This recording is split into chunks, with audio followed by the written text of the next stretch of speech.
Good evening. Good evening. If I could get everyone to their tables and seated, please, so that we could begin the program. We know you're having a good time already, and we are delighted, but the sooner we get you seated, the sooner we can begin.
can't videotape this one.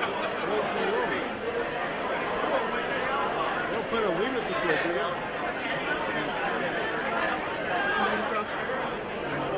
Let her know. I can't video record about the election.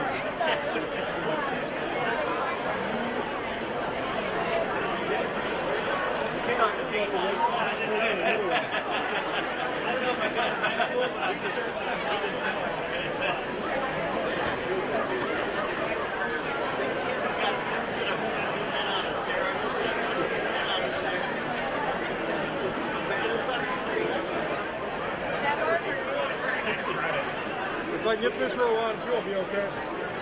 Actually, I could probably get away with that. I think so.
Good evening, ladies and gentlemen.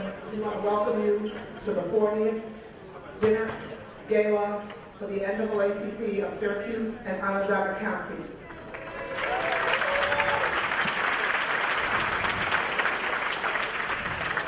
So for those of you who don't know, I planned dinner number 1, and 39 years later, added to 1 makes 40. This evening, I'm proud to introduce a young lady that I've known since high school. She's all grown up, and now she's a beautiful young lady that works for theGrio. It's none other than Natasha, Alford. I'm so incredibly proud of this lady you don't know, because I remember her when she was troubled at the AXO program. I'm going to tell it, but I won't tell all the private secrets. She came home with medals from the National AXO program, and for those of you who do not know what AXO is, it stands for Afro, Academic, Cultural, Technological, and Scientific Olympics. So now you know why we call it AXO, because it's a big mouthful. So we sat in committee meetings saying, who could we get to match the speaker that is going to present to you tonight? And one of my first vice president said, let's get Natasha Alford.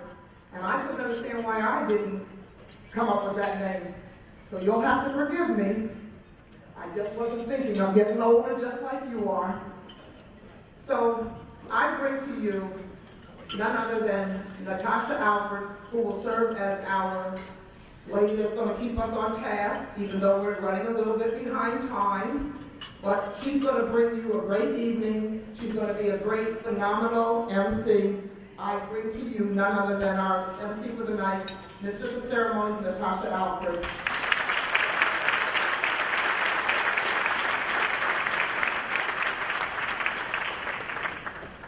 So I love Mrs. Brown Robinson because she put up with me when I was in high school.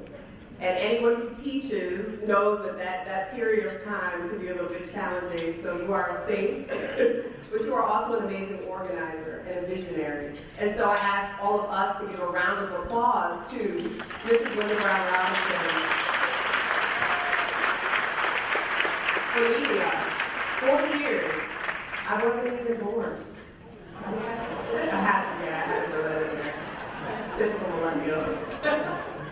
Oh, can I actually get that script? I'm going to need a few of those things on there. All right, great. So good evening, everyone.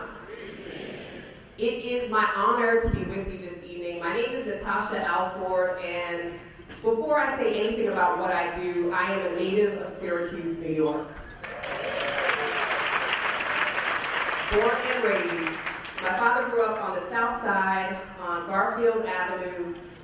My mother, she's originally from the Bronx, but she met my dad. They met at a club called Grabbers downtown, which I don't think exists anymore, but apparently they had a great time, and she's never left, and I was born, and here we are. But coming home, you know, there's just no place like home. And so when I was told about this opportunity, I currently live in New York City, and I work as a journalist. There was no question that I was going to be here to be with you all tonight. And as I look into the audience, I see people who were my teachers, my mentors, my friends, and so really this is a night of family.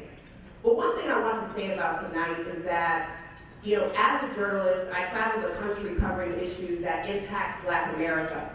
And the thing that concerns me is that the headlines that I have to write, more and more, look like headlines out of history books. I'm writing headlines about voter suppression. I'm writing headlines about police brutality, gun violence, racism, blatant racism, and even attacks on the free press. And so tonight, as we celebrate excellence, we are not just here to talk about the beautiful things and the work that has been done, but this is really a call to action. This is the community coming together and realizing the urgency of this moment. And so I ask if you all are ready tonight to not only talk about the good, but to challenge ourselves to make change and to mobilize for Syracuse and this nation. I ask that you give a round of applause so we can start the program. Are we ready?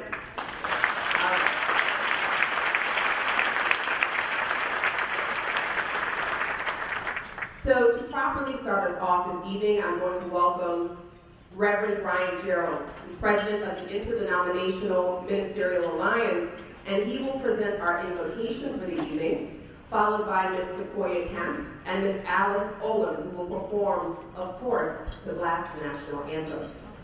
And just a gentle reminder for everyone to please turn off your cell phones. Inevitably, there's always one or two that go off. Don't be that person tonight, so go ahead and turn your cell phone off. But even as you turn your phone off, if you are someone who's on social media, the hashtag for tonight is Syracuse NAACP. So take pictures, tweet out quotable moments that you want to share with the world, but let the world know that we are here tonight and we are gathered in the name of justice and fighting for freedom. So without further ado, please welcome Reverend Brian Gerald.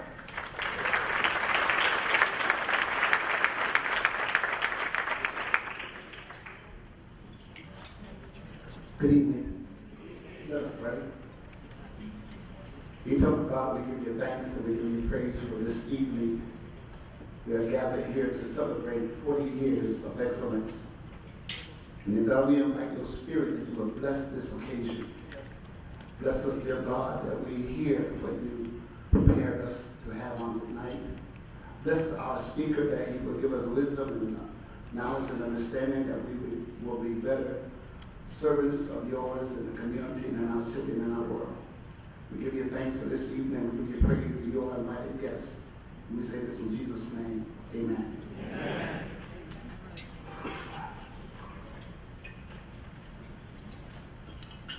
At this time, I would like to welcome to the podium Ms. Sequoia Kemp and Ms. Alice Olam, who will be performing the Black National Anthem. Yes, please give them a warm round of applause.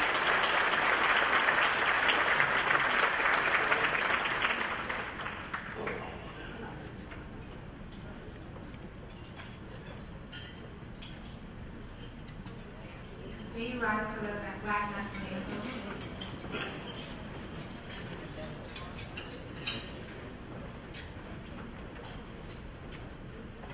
Lift every voice and sing till earth and heaven ring. Ring with the harmonies of liberty. Let our rejoicing rise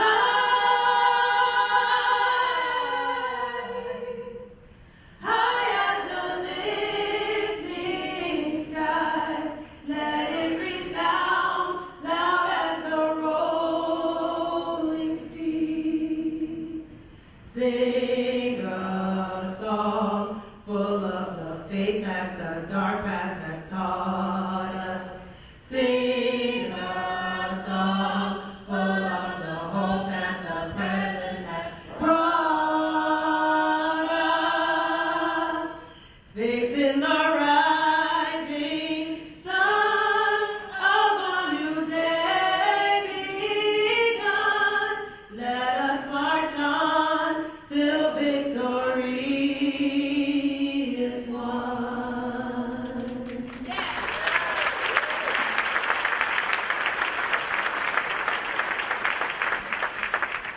That was beautiful. How many of you remember singing that in school? Yeah. Some people only heard of it when Beyonce sang it. And I was like, oh no, we've been on the Black National Anthem. All right, so to kick off this evening, we are going to do a very special raffle, and I'm going to call up Michaela and Maya to help me do that tonight. So Michaela and Maya, if you could please come to the front of the room, give them a round of applause. Michaela and Maya are twins. I'm not sure if you can see that, but they're twins.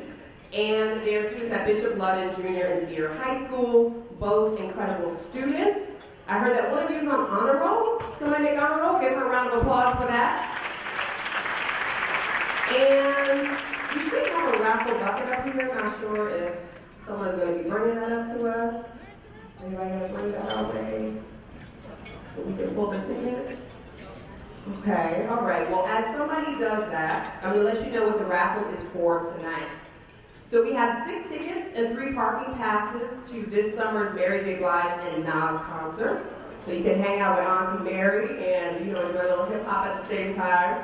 It's going to be at the St. Joseph Health Lakeview, and that's Saturday, August 31st. Okay? So we're going to do this a few times tonight. We'll pull this raffle. I think we're still waiting on somebody to bring it so we can give somebody the award. Anybody going to bring it our way? Okay. Okay. All right. Well, at this time, make sure you have a raffle ticket. That's one thing that you can do. Okay. So anyways, that was a preview of what is to come. So get excited about the raffle that we will do later on this evening. All right, so at this time, I'm going to call up the person who will introduce our keynote speaker for this evening, who actually, we have a special story going all the way back to graduation, my college graduation. He was my speaker at college graduation, and now he's here in Syracuse But before we do that, I'd like to recognize our local and our state elected officials. So if you are present, please stand so that way we can clap for you. Okay? All right.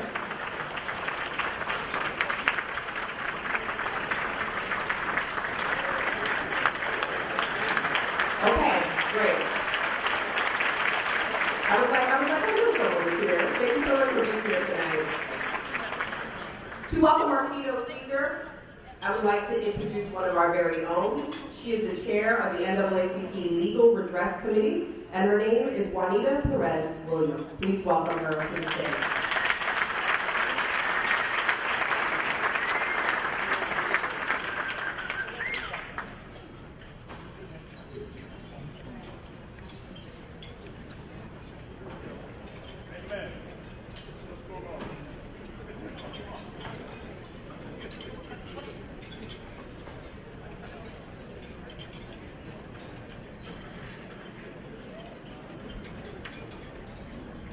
Good evening, everyone.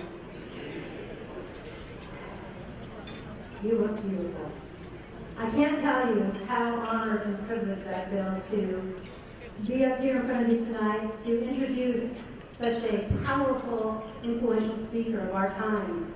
If you haven't heard Dr. Dyson speak, I promise you, after you hear him, you will think differently, you will feel differently, and he will certainly encourage you to think twice about what's going on in our world, what's going on in our local community. So without further ado, let me introduce to you Dr. Michael Eric Dyson. Dr. Michael Eric Dyson is a Georgetown University sociology professor and New York Times, 2 more minutes, contributing opinion writer, a contributing editor of the New Republic, and of ESPN's The Undefeated website. His rise from humble roots in Detroit to his present perch as a world-class intellectual, noted author of 19 books, prominent leader, and national media fixture, testifying to his extraordinary talent. Dr. Dyson has taught at other universities, including Brown, the University of North Carolina at Chapel Hill, Columbia University, and the University of Pennsylvania. Dr. Dyson has won many prestigious honors, including an American Book Award and 2 NAACP Image Awards.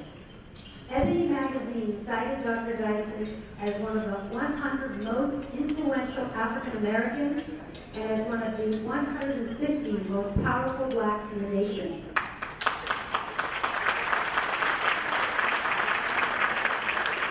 Dr. Dyson's influence has spread far beyond the academy in his roles as renowned orator, highly sought after lecturer, and ordained Baptist minister. For the last quarter of a century, Dr. Dyson has also invigorated public debate across the media landscape on every major television and radio show in the country. From The Late Show with Stephen Colbert to Real Time with Bill Maher, from The Late Show, Good Morning America, The Today Show, NPR's All Things Considered, Talk of the Nation, Tavis Smiley Show, That Poetry Jam, This Week with George Stephanopoulos, to name a few. Dr. Dyson's pioneering scholarship has had a profound effect on American ideas. His 1994 book, Making Malcolm, The Myth and Meaning of Malcolm X, was named one of the most important African American books of the 20th century and was also named a Notable Book of the Year by the New York Times. According to Publishers Weekly, Dr. Dyson's 2001 book, Holler If You Hear Me, Searching for Tupac Shakur, helped to make books on hip-hop commercially viable. Dr. Dyson's 2005 New York Times bestseller, Is Bill Cosby Right, or Has the Black Middle Class Lost Its Mind?, helped to jumpstart a national conversation on the Black poor.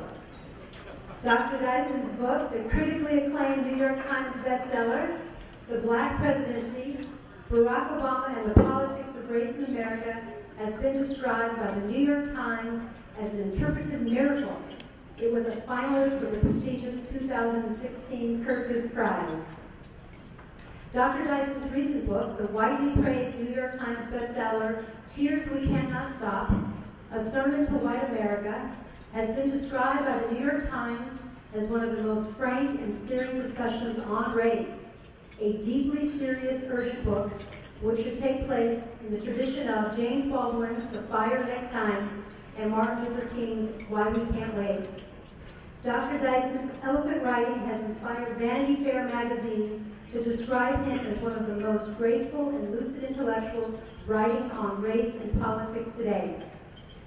Dr. Dyson's legendary ascent from welfare father to Princeton PhD, from church pastor to college professor, from a factory worker who didn't start college until he was 21, may help explain why writer Naomi Wolf terms him the ideal public intellectual of our time.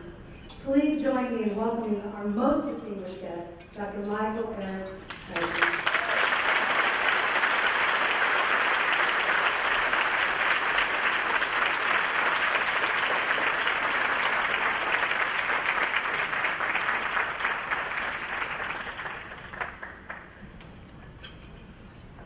We shall now have the benediction.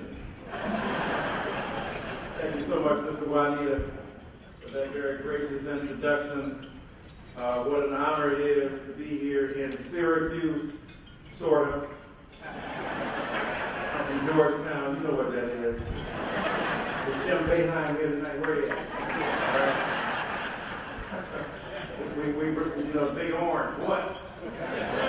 Right? The blue, the Bulldogs over there. Anyway, what an honor it is to be here tonight. Sister Robinson running such a fine and extraordinary branch of this historic and incredible organization. So many people that I've met throughout the years coming to Syracuse, and my dear brother and good friend, Brother Eli Smith here, one of your honorees tonight, and then the great Natasha Alford, who is doing an extraordinary job. She's very modest, right? Extraordinary job.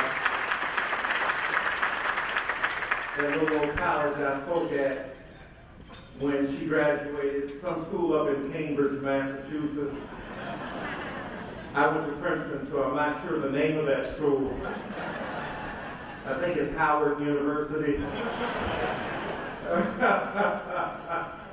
But she's a Harvard graduate, right? Black woman, Harvard graduate in America, right? And an extraordinary journalist. She's conducted some of the toughest, most interesting and intriguing interviews of me, even made me rap on one of them. She's got those kind of skills. So give it up for her, your homegirl, who's done so extraordinarily well.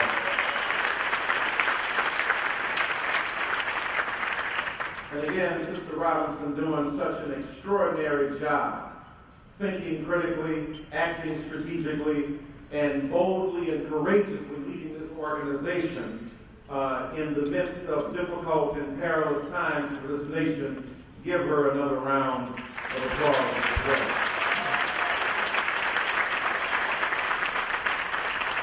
Now I must confess, I ain't used to speaking before people eat. Good for me, bad for you. I'm not going to speak as long as I usually do. I'm a Baptist preacher. Yeah, grown, just grown. I usually talk for 4 hours, but tonight I'm going to give you a break. I'm going to talk for 3 hours and 59 minutes. We will never eat, and all of us will lose weight together.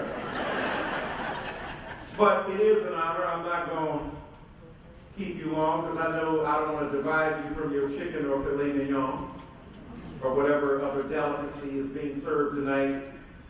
But what an honor it is to be here with an organization that stands diametrically opposed to so many of the ideas flowing out of the city in which I live. I live in Washington, D.C., We're trying to get a new chief executive officer.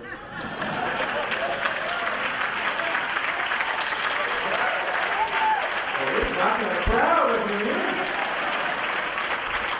Why didn't you tell me? So if y'all want to apply, we've got 24 to 25 candidates already vying for the job, but we do not have age discrimination, either direction. So we're grateful for that. But if I were to give a title to my discussion here tonight, my lecture, my sermon, C. Van Woodward, the great Southern historian, said that a title is a contract between an author and his or her audience, and in this case, a speaker and his or her audience. I want to talk a bit about the United States of Amnesia. Now, the title was not mine. I sampled it, as the young people say. You do know what sampling is, don't you, my brothers and sisters? Show that you are hip. Of course we know. It's part of hip-hop. When you take a song and then you absorb its content, its melodies, and re-articulate it over a different beat. Thank you for that. I'm tired of young people coming up like, when they hear a song that they stole from us saying, y'all took our song. No, we did it first. Puff Diddy did not do that first. Now I don't even know what they're saying anyway. Right? I love the hip hop when you know the words. Hi, standing by the speaker. Suddenly I had a fever. Wasn't me or either. Summer madness. Now you go. You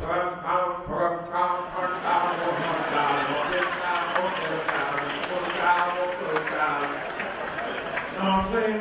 No, actually, I don't. The part I know is walk it like you talk. Walk it like you talk.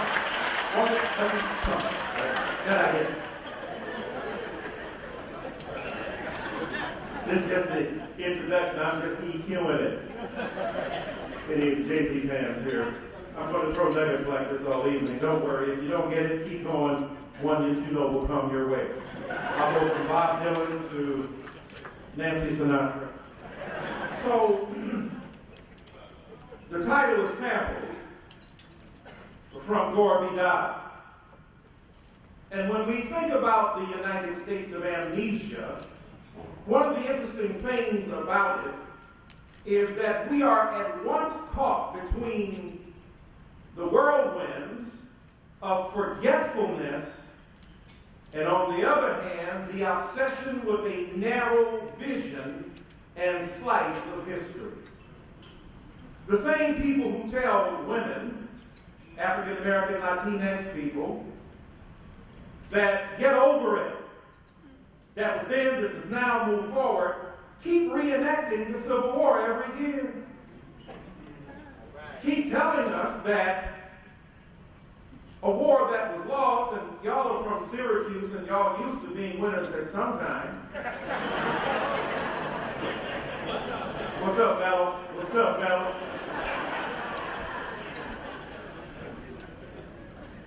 But America claims not to be interested in participation trophies, that the winner gets the spoils, and yet a region that lost the war keeps prosecuting it.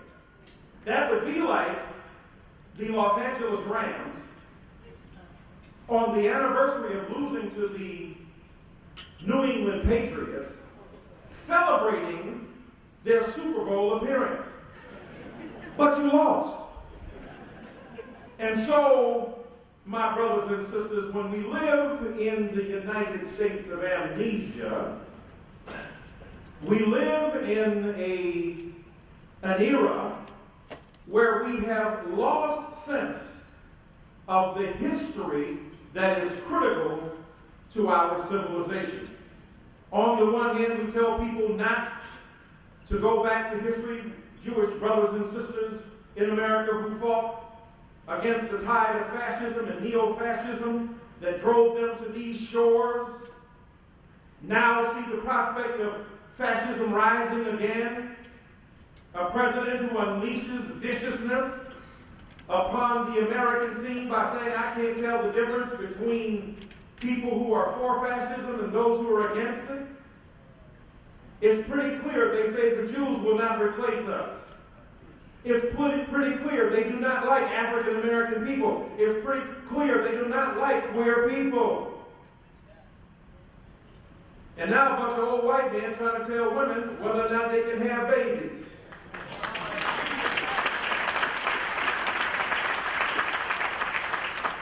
Well, if you want to come to the crib and help raise them, by all means. These same men were absentee patriarchs of a nation that they have refused to hold accountable. Don't try to tell women what to do with their bodies. Tell the man in the White House what to do with the country in a responsible and enlivened fashion.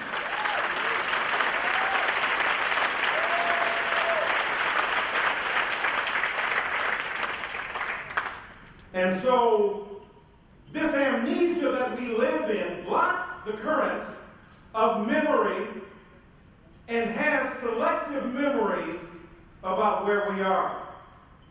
But those of us who are in this nation must become citizens of the kingdom of memory.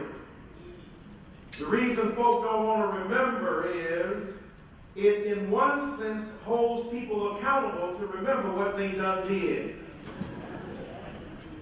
When you try to pretend you don't remember what happened, America can't get enough of Thomas Jefferson, and enough of Aaron Burr, and enough now of Alexander Hamilton. Can't get enough of the founding fathers and founding mothers and founding brothers. And yet when we make a more complicated and nuanced story, when we talk about upstate New York and we talk about the feminist movement, the suffragist movement,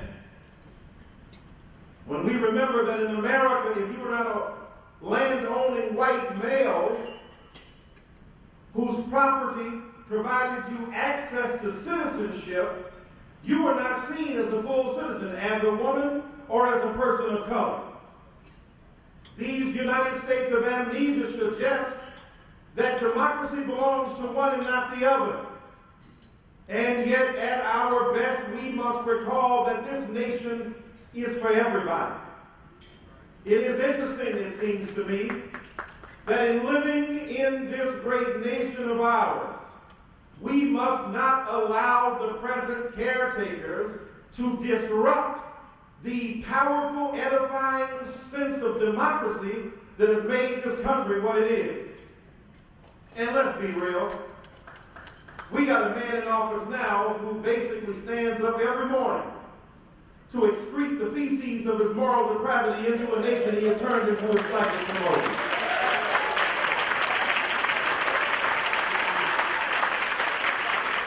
Plus, if you let me tell the truth, he's just mad he ain't got the swag of the dude who had the job before he had. Yes, he has swag envy. The man who had the job before he had it could walk out Air Force One like 50 Cent was playing in the background. I don't know what you heard about me, but the right you get a dollar out of me. The man knew how to speak English. This is not a nativist comment. This is not a xenophobic comment. This is not talking about we don't want to hear Spanish. Yes, we do, and more of it. We just want intelligibility to emanate from that office of unenlightenment. I have rarely seen a man more proud to be unmolested by enlightenment.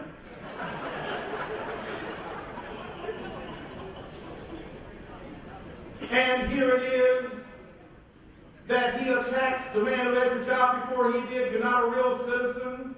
Let me see your papers.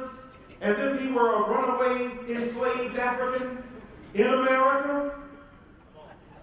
Here's a man who's demanding to see his grades. Please, come now. This man whose vocabulary ranges to 25 to 30 words. Huge. Big. Sad.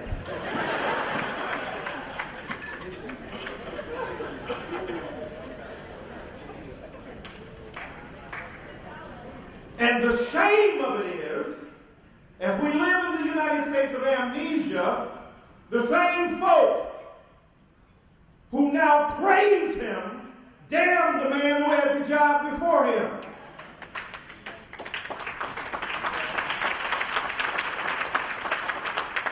Now we see Mr. McConnell saying that if in a election year a vacancy opens up on the Supreme Court, we're going to fill it. And yet you know what happened last time when that occurred. We know that a good man went to waste. We know that a jurist who was qualified went to waste. And we have seen the pedigree, the inclination and proclivity of the people that this man has put in on the Supreme Court. And so the amnesia of those who would dare now be evangelicals in this country, right-wing religious people who claim that this president is a man of faith. But they tried to call the man before a Muslim. Now, that's not a problem. If he were a Muslim, that would have been fine. And given the history of men and women who have put their hands on the Bible and swore to tell the truth, and look how that's turned out, maybe we should try the Holy Quran.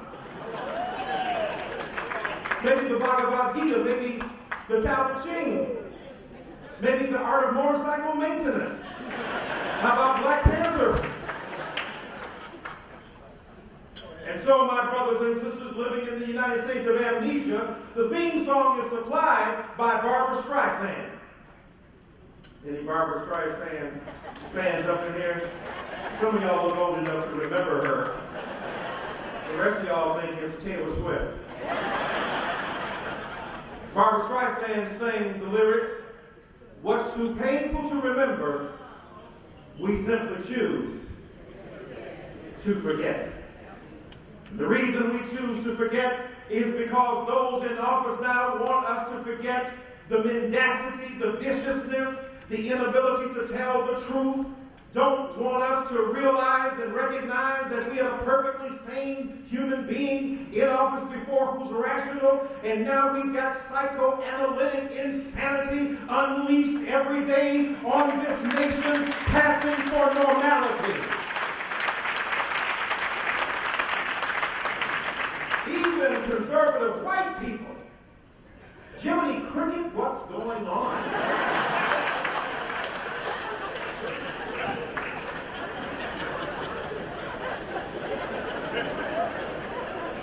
Michael, that's not us. No, no, no. We don't want to take credit for that one.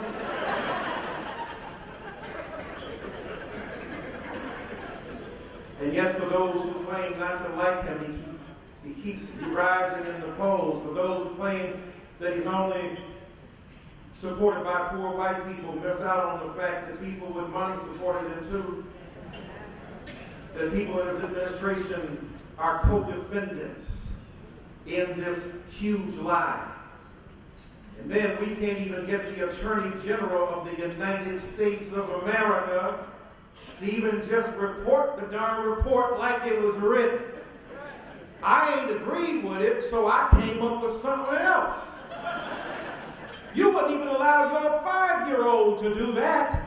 Now, Johnny, go back and read the dictionary and tell us what onomatopoeia means. Reality is that in this amnesia is dangerous, because when we choose what we will remember and choose what we will forget, we forget who we are as citizens.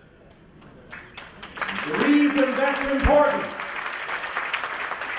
is because, my brothers and sisters, we are dealing with treacherous and dangerous times. The NAACP has been an extraordinary organization, multiracial from the start, multi-party from the start, multi-regional, understanding the need and necessity of generating serious investment in American society to make sure that the issues of racism would be attacked and that human compassion would flow.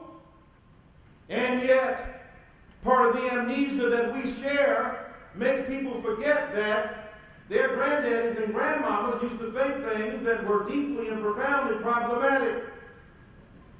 and that we live in a nation that has inherited such vicious beliefs.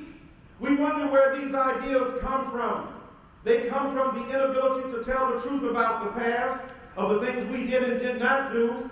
We claim to love the Constitution, the Declaration of Independence, the Federalist Papers. We love John Quincy Adams and Thomas Jefferson. We love George Washington. We may even love Abigail Adams, but what we don't understand is that Frederick Douglass was a central part of the organization of the United States of America as well.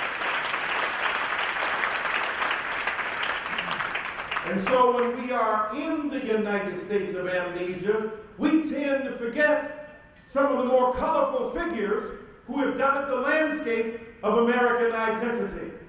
Why is that important?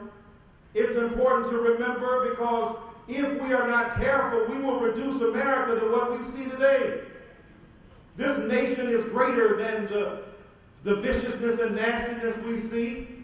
A president who calls people's names when he refuses to acknowledge their legitimacy and humanity. We get upset about issues that we think test us. I mentioned in opening about abortion in this country. All of you have consciences. People will do what they do. But anytime a woman cannot choose to do with her body what she will, we are living in a tyrannous and tyrannical and fascist state that refuses to acknowledge the humanity of all people. If they told men what they could and could not do, my God, if they withheld Viagra, the laws would change.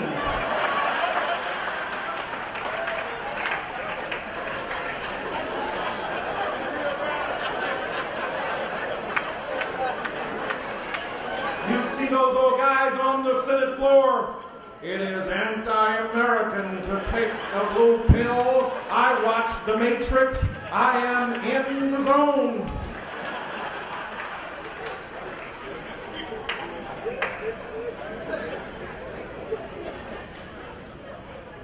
And yet here we live in a culture where we've got a sexual predator and others who are codependent upon that sexually predatory behavior operating. You've got all these women who have accused this man of this sort of behavior, and he is determining the future for women in America and other men who are making arbitrary decisions about the bodies of these women, and then blaming hip-hop for it. The misogyny and sexism is real there.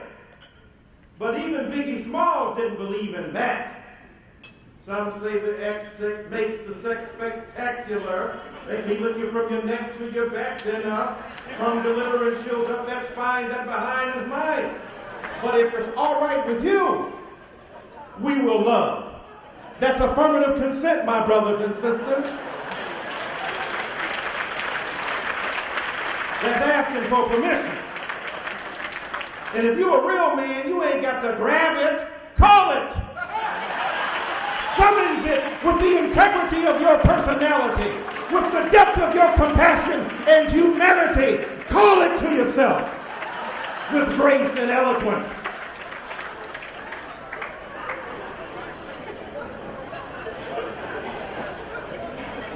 Or do like the rest of us, beg.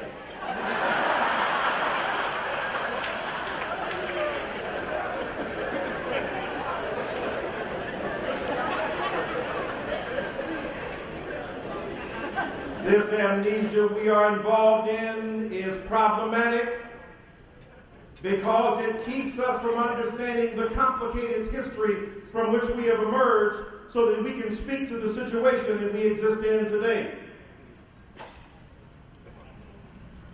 We live in a nation that was created by imperfect men. These men were not perfect. Some have talked about recent allegations about Dr. King. Pull down all the monuments. Deny the legitimacy of all the people who came before. Thomas Jefferson was a great man, wrote the Declaration of Independence. Architect of Monticello, founder of the University of Virginia, writer of notes on Virginia. But at night, he got some Luther Vandross tapes. I don't know if y'all remember Luther, man. Jack Ware says he's the king of R&B. Somebody sit that brother down. Y'all don't remember Luther, do you? Don't you remember? I told you I loved you, baby. Y'all don't know nothing about that. Y'all don't know nothing about baby, baby, ooh, baby.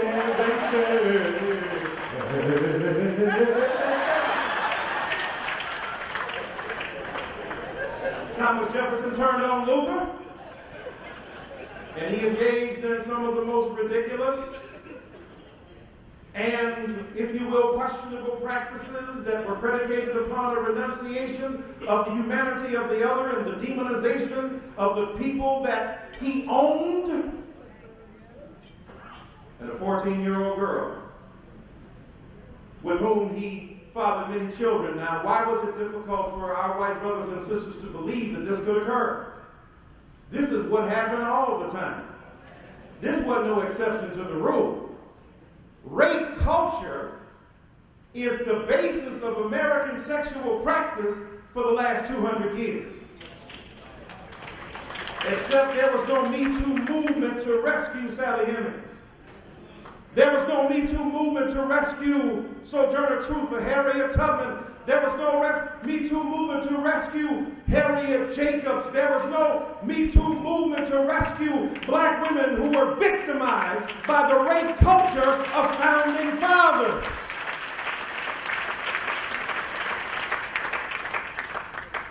And so when we think about where we are, we must acknowledge that history and tell the truth about where we are today. I'm going to say three things and then sit on down. First of all, with the help of the NAACP, we've got to continue to talk about the persistence of racial inequality in America.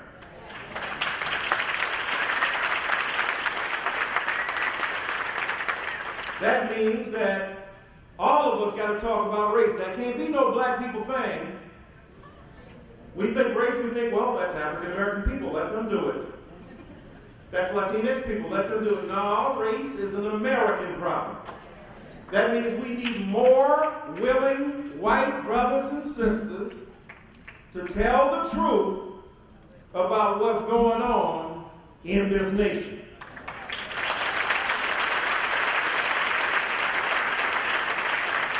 Now, we don't expect you to be Maxine Waters overnight. Although if you could work that out, that'd be a good thing.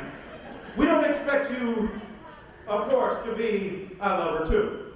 I don't expect you to be Martin Luther King Jr. or Malcolm X or Barack Obama or Natasha Alford. I don't expect you overnight to be Linda Robinson, but do what you do where you is. Which means when you go home for Thanksgiving dinner, after you've eaten, get the turkey first, and the dressing, excuse me, you call it stuffing. Eat the sweet potato pie, excuse me, you're eating pumpkin. And then have a discussion at the table, if you can keep your blood pressure down, with your good relatives. And inevitably, when come trickling out and trickling down, some statement that were you to be heard hearing it in public, you would be embarrassed, you have the ability in the privacy of your domestic tranquility and the intimacy of your space with your family, challenge the ignorance that is often reproduced in such circles.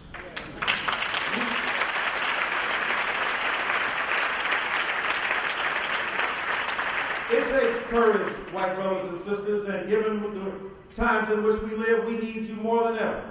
Yes. We don't need spinelessness, we don't need fecklessness, we don't need people who won't tell the truth.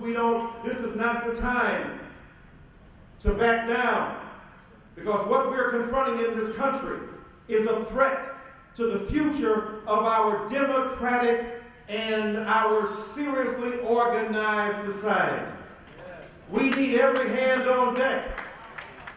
And you know, tell Becky not to call the police when we having a dadgum water sale or lemonade. Tell them not to call the police on black folk when we trying to eat barbecue. How un-American is that?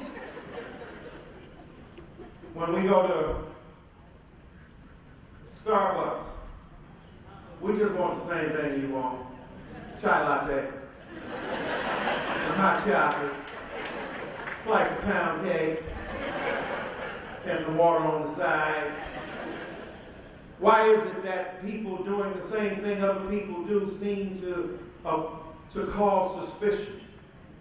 Why is it that in America we seem to generate such suspicion no matter who we are, no matter how we're dressed, no matter what our pedigree is? If somebody sees Miss Alford, didn't know she went to Harvard, or the rest of you who went to extraordinary schools or see Eli Smith as an extraordinary businessman, if they don't know, then they get reduced to a category that is deeply and profoundly troubling, and we look suspicious, and we are followed around. Do you know how tiring that is? Every day of your life, and you might say, well, my God, it's small. I know it's a nuisance. That's why they call them microaggressions. Paper cut is small too, but get enough of them. It will begin to bleed you of your humanity.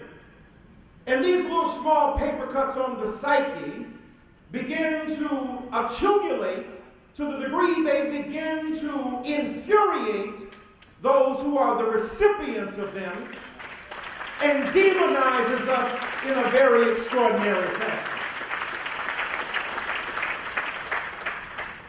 And not only those kind of microaggressions, but when you think about the fact that in our schools we have young children who are being bullied, assaulted by young people who are perpetuating a legacy of racist inequality. My grandson, a few weeks ago, was called nigger by a 6-year-old. Then that 6-year-old threatened to go home and get his daddy's gun and come back and kill my grandson. This is what Donald Trump has wrought. But this is also what we have wrought as citizens who permit and tolerate the kind of viciousness that passes for partisan rancor. No, there's something else going on. There's a foul wind blowing in this country, and racism is still real. We done had a black president, we done had Oprah, we got Jay-Z and Beyonce. I said Beyonce, I didn't notice that you stood up and acknowledged her queenliness. I'm going to forgive you for that. I won't tell her when I see her that you did not acknowledge her. I know y'all saw that Netflix Homecoming, didn't you? That girl, ooh, my God, love on top. Michael Jackson.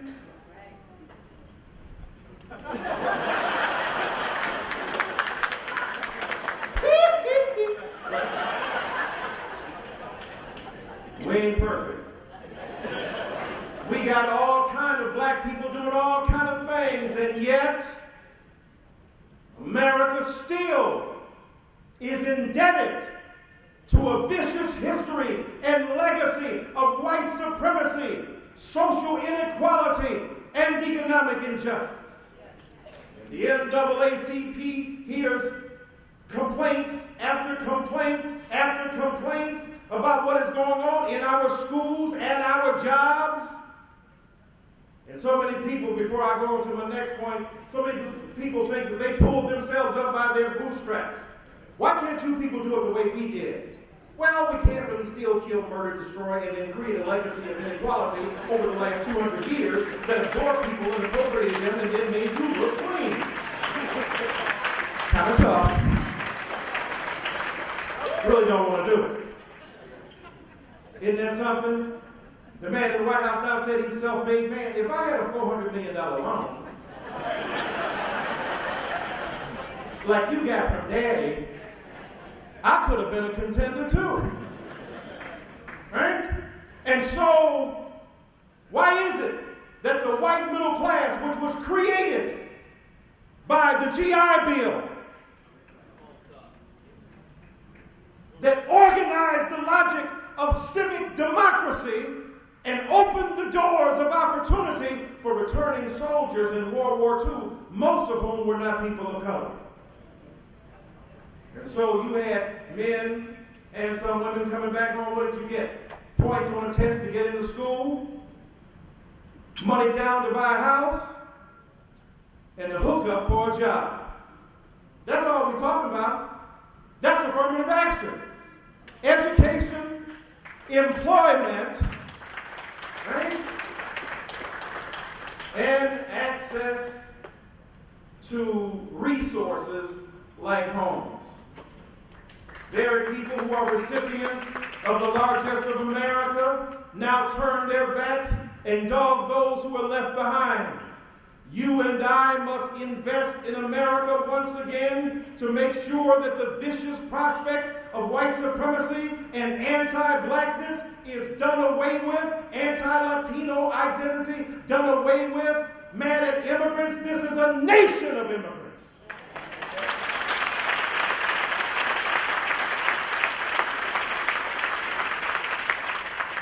And so when in the late 1800s and early 1900s, Eastern European brothers and sisters coming here, many of whom were stopped over in the shtetl, in the ghetto.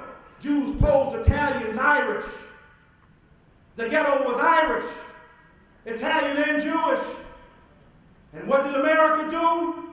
America got Harvard-trained social engineers, Jane Addams, and social reconstructioners, and they said, these are our brothers and sisters, and we will not see them suffer.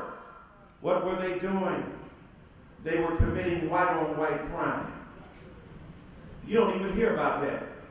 What's that? It's an oxymoronic statement. White on white? Is that like Wonder Bread? When they were killing each other in ethnic enclaves, the state intervened to say, these are our brothers and sisters, and we will not see them sent to prison, over-incarcerate. And yet, when Latinos and then African-American people occupied those same spaces as the upward mobility of our brothers and sisters who are from Eastern and Western Europe happened, there was a change in strategy and a refusal to help. Do not let that be our legacy. 2 more points before you can eat. Secondly, it's got to be race and, not race only. And see, the reason that's important, I was preaching the other day at a church in Cleveland, and a black woman came to me, she said, you know you're going to hell. I said, did Jesus tell you that already? I said, now I can think of 25 reasons why I should go. For real though? But I'm curious about which one do you know? She said, you know why I'm saying that? Because you preach from that pulpit that God created gay people. I said, did I really say that? Because my God, and you think I'm going to hell?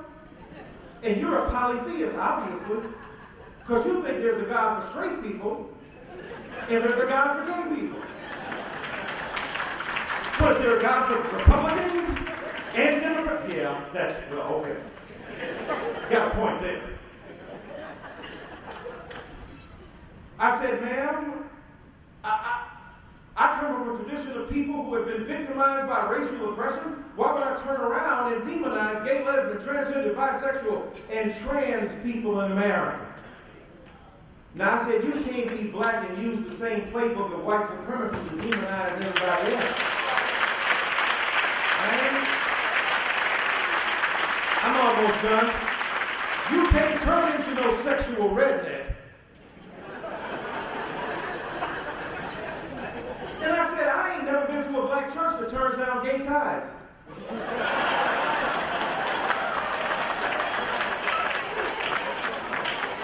The only funny money they don't want is change. And I said, if you put the gay folk out, the choir director gone,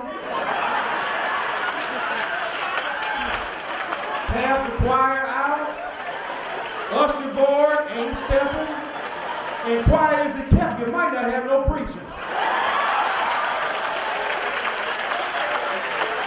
Man, don't make me tell the truth up in here. You've been preached to by some gay people and didn't even know it. And then you got retroactively homophobic. Oh my God.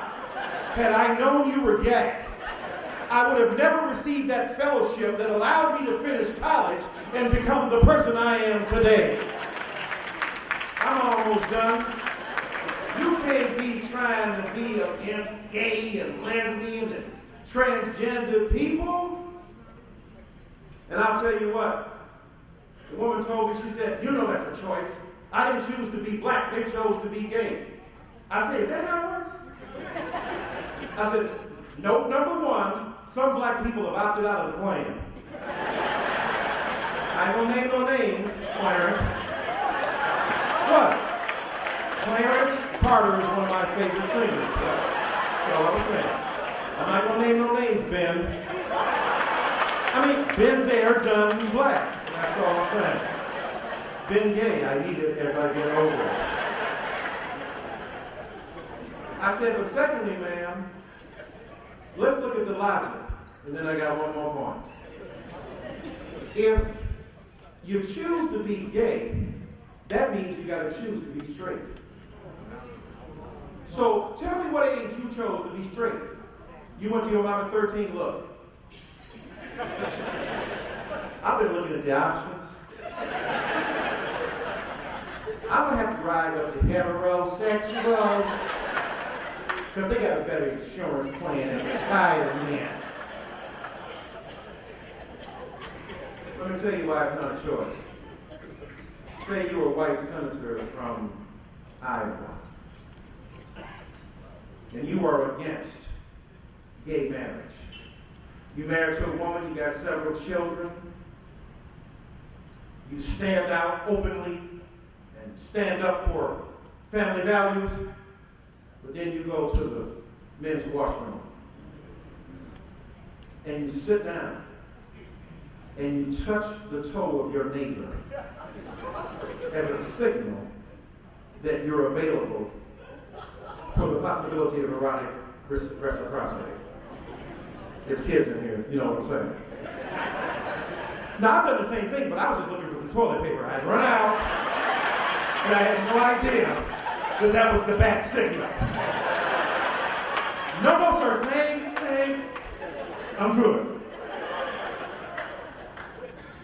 If it was a choice, who more than that white senator, a real story, by the way, would not want to be gay? And so, my brothers and sisters, we cannot afford to husband and host bigotry in this country against anybody who's different as a result of their sex or because they are other able, black, female, and handicapped, or other able. We must pay attention to those who come from different regions, those who are poor. And then finally, if we are going to renounce our citizenship in the United States of Amnesia and claim our membership in the Kingdom of Memory, we got to treat women right. Right?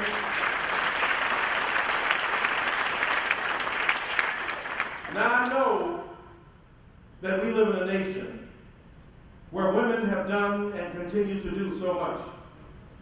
And yet the poisonous patriarchy, the toxic masculinity that we see on display every day, I mentioned just part of it, determining what women will do with their bodies,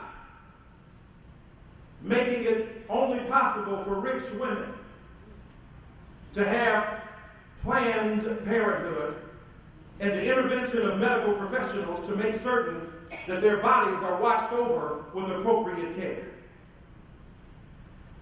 There are millions of poor women in this country who deserve to be supported, who deserve to receive compassion, who deserve to receive love. Now, not long ago, I wrote a book on Bill Cosby. Black people got mad at me because I was critical. 2004, 5, 6, around there. A book called Is Bill Cosby Right, or Has the Black Middle Class Lost Its Mind?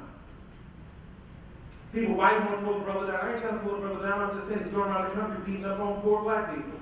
And the people with the thing, and the jello, and the pudding pop. And he was curiously charismatic and charming, but he got nasty and vicious. He said that pretty soon you're going to have a DNA card in the ghetto to determine if you're making love to your grandmama. Oh, he said that. He said because she has a baby at 13, then when she turns 26, her child who's 13 has a baby. He says she's a grandmother. I'm trying to keep you from having sex with your grandma. He accused black people of being more addicted to sneakers than hooked on phonics. Somebody forgot to tell him hooked on phonics went out of business because he couldn't deliver on what it said. Nike's still in business. Rational choice theory if you take economics 101. He went on to say that they don't know how to speak English. Sir, did you invent Dumb Donald and Weird Harold? Amba, gomba, biba, back, basumba. I see black people who speak Ebonics who are opposed to it. Ironically enough. I saw a conservative black man on TV denigrating black people who spoke Ebonics while speaking it. He says, sir, I want to make a Pacific point.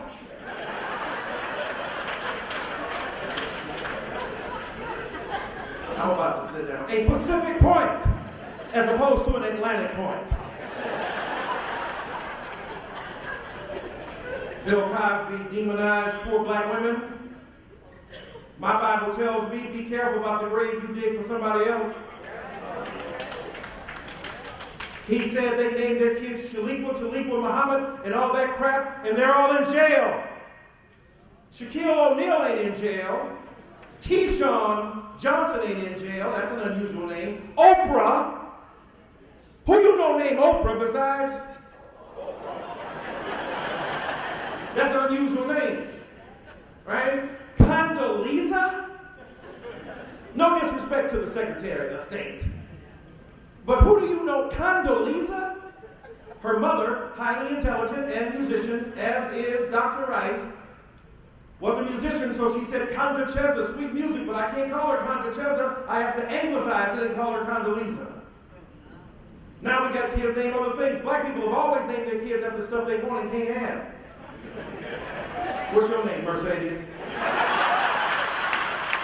What's your name, Lexus? What's your name, Versace?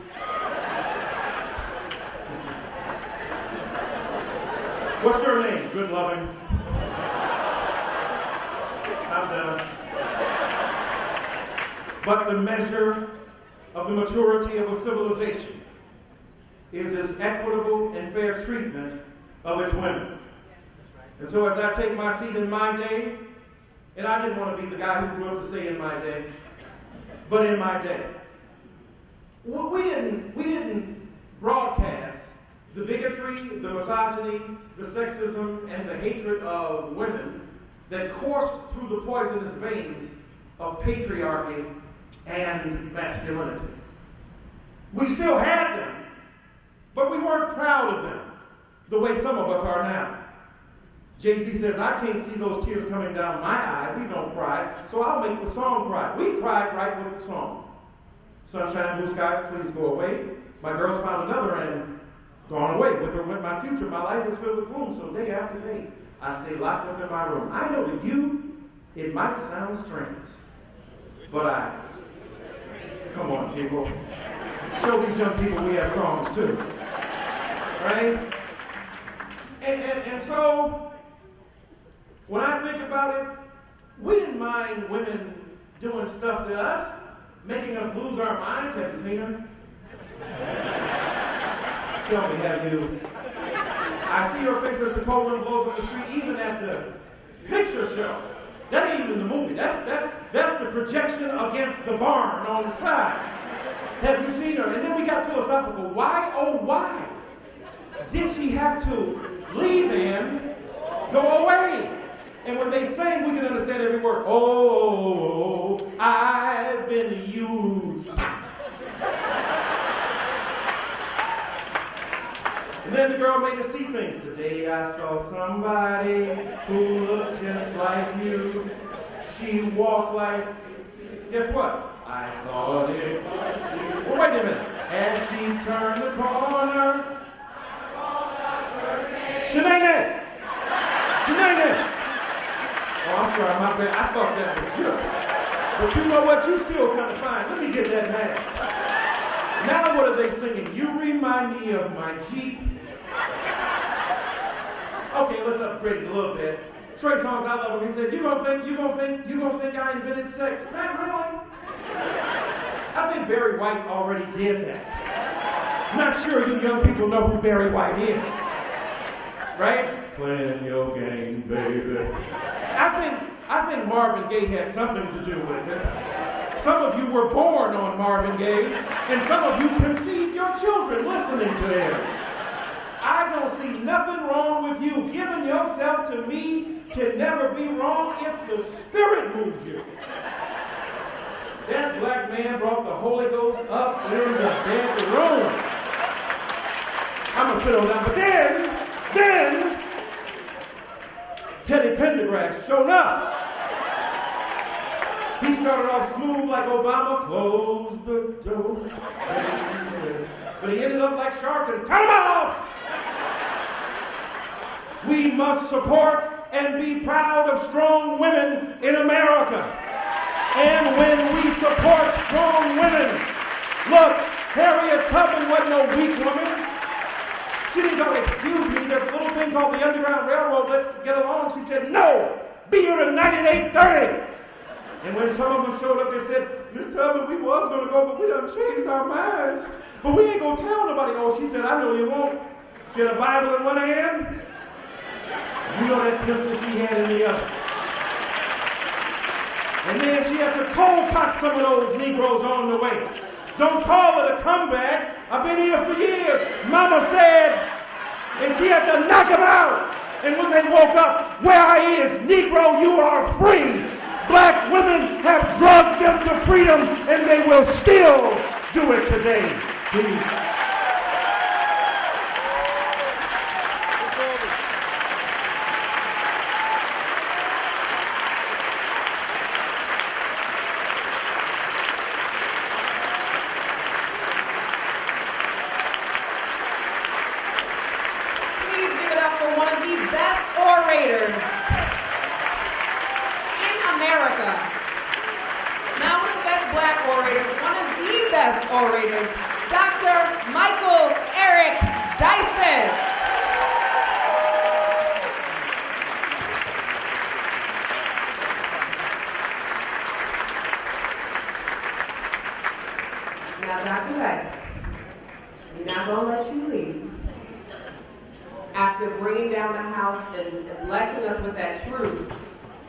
Helping us to not normalize the madness of what is happening in our country right now, challenging us to tell the truth, doing so fearlessly in front of this crowd.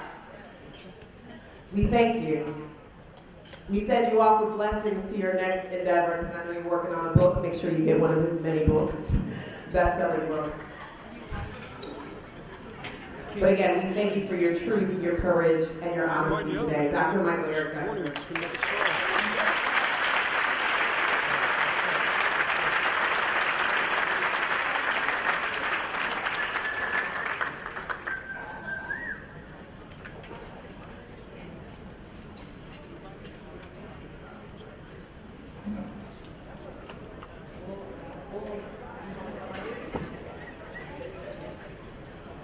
On behalf of everybody in Onondaga County, Dr. Dyson, I don't think any of us knew quite what we're here for tonight, but we hope you come back. And this is a commemorative plate, of our downtown in Columbus Circle. This is our courthouse, so please come back, and we appreciate the message here.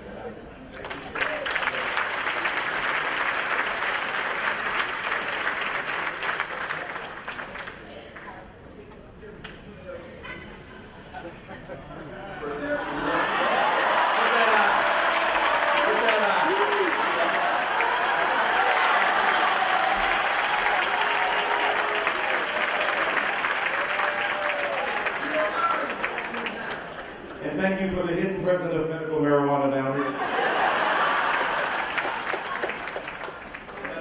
Linda, I just want to take this opportunity real quick. Linda mentioned this is the 40th anniversary of this dinner, and many of us were not alive. I was actually 1 year old. But I have a proclamation here today recognizing Linda and Van and their leadership and the whole NAACP team. We'll do this real quick.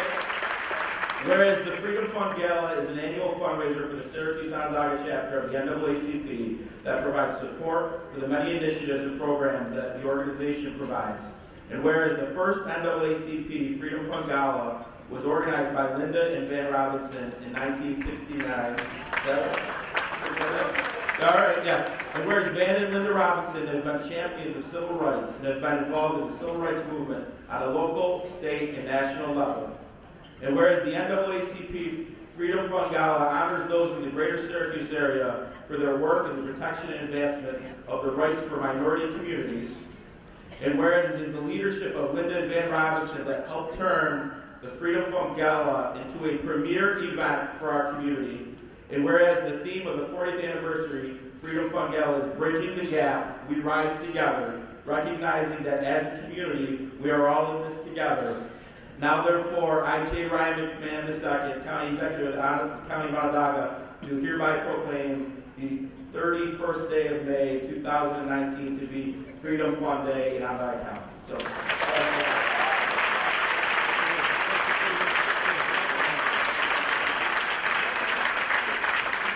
A round of applause for Mr. Van Robinson as he joins us.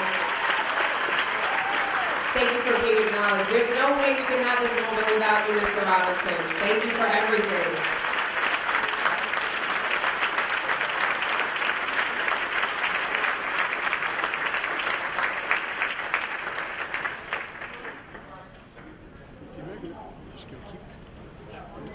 So as we pose for pictures, I'm going to ask my ladies to come back up, Maya and Michaela. You're going to get close.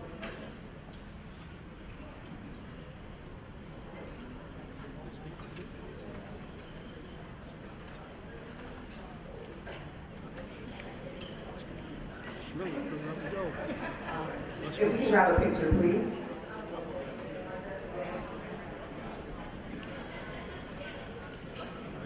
Dr. Dyson, as a proud SU alum, you're looking pretty fly in that hat. And as a deputy mayor of Syracuse, I just thank you for coming to our beautiful town. And your words were just wonderful. Thank you.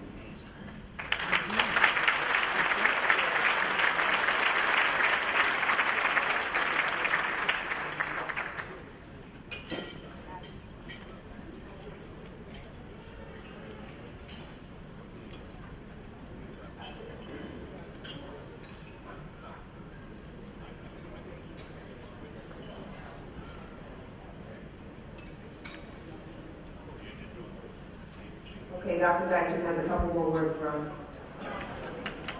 Well, thank you for this opportunity with an extraordinary community, and I appreciate all of you. I know the mayor had to leave, and the deputy mayor, and for the wonderful presentation from the county. Everything I appreciated, except that Syracuse hat. Thank you. All right, thank you, Dr. Dyson. So, before we eat, we are going to reward you for listening to that amazing speech with the raffle ticket. So, if I can have someone who's bringing you the bag. Yes. All right. Applause for the bag is here. All right. So, who is going to see Mary J. Blige and us this summer?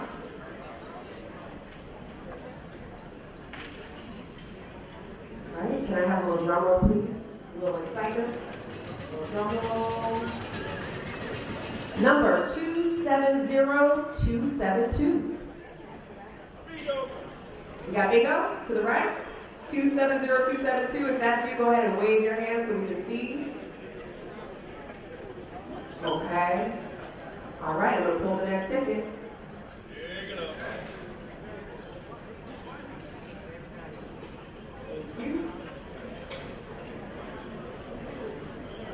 The number is 4. Just kidding, it's front of 673041.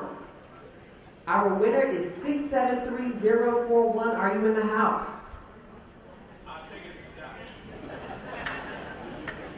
All right, we gotta have a winner before we eat dinner.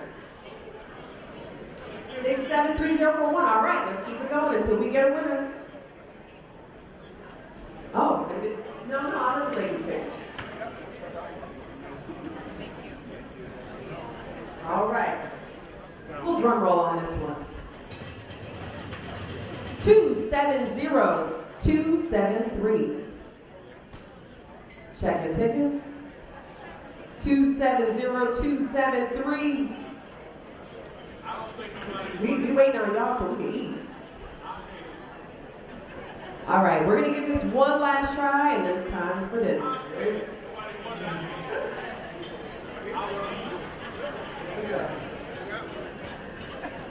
270287. 270287. We got a winner? All right. You are going to see Mary J. Blige and Nas this summer. Have a great time. So now it is time for dinner. I want to remind everyone that restrooms are located to the right. If you're exiting the ballroom, we have a cash bar that is now open, and don't forget to continue to tweet Syracuse NAACP. If you thought that was an amazing keynote address and you are ready to eat, one more round of applause.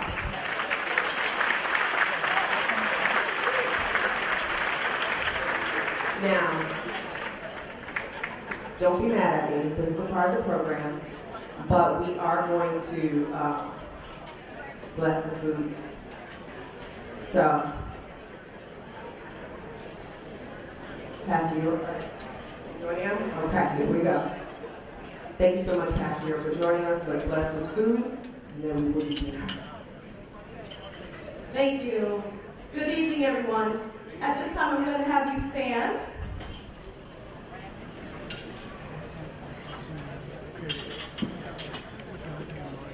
And if you would be so kind to bow your heads for prayer.